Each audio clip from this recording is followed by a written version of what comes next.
Өдрийн мэнд өнөөдөр би одоо OMS-ыг гуталтайгаа хэрхэн зохицуулж, хослуулж өмсөх талаар зөвлөгөө өгөх гэж байна. За урд нь бол OMS-ыг гоёмсог гутал юм уу, сандал дээр өмсөхийг бол болшгүй зүйл, мэдрэмжгүй зүйл гэж үздэг байсан.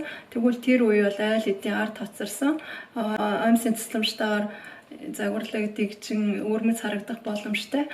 Тэгээ өнөөдөр би сандал, түүфэл гэх мэт нийт 7 янзын гутал бэлдсэн байгаа. Тэгээд эдгээр гутлуудтай одоо OMS-ыг яаж хослуулахыг үзүүлье. Эхлээд хамгийн энгийнээс буюу цулгуун өнгийн OMS-наас эхлэе. Даун цулгуун өнгийн OMS-ыг пүүз, кеттэй хослуулж өмсөх амархан учраас энэ удаад өөр гутал дээр ярив. Цулгуун өнгийн OMS нь шүүгэр оншоортой түүпэл, мөн дугуй оншоортой гутлан дээр зогцдог. Тэгээ OMS-ны өнгө нь дээгүүр доогуур хувцсны аль нэгтэй хоссон байвал зүгээр. Эсвэл дээгүүр доогуур хувцсны аль нэгтэй гутлын өнгө адилхан бол гутлын өнгөтэй адил OMS бас өмсч болно. Мөн цулгуун өнгийн OMS-ыг сандал дээр хослуулж өмсч болно. Бас үдээстэй бүтэнгтэй хослуулж болно. Дараагийнх нь хэттэй OMS. Хэттэй OMS-ны аль нэг өнгө нь гутлын өнгөтэй зохицож байвал зүгээр. Үүн дээр хэттэй OMS-тэй адил өнгө хэттэй хувцас хослуулбал төгс зохицол болно. Тэгээс OMS-ныхоо өнгөтэй адил тэрхүү бас өмсч болох юм.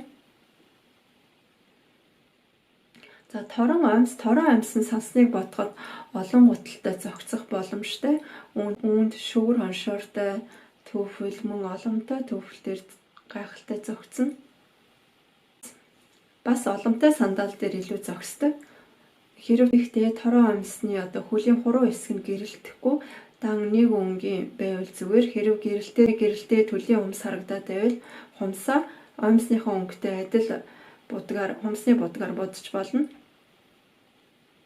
За богино торон OMS нь одоо шагаан дээр ирсэн богино OMS түүнийг сандал, үдээсгүй ботинг, кеттэй хослуулж өмсч болно.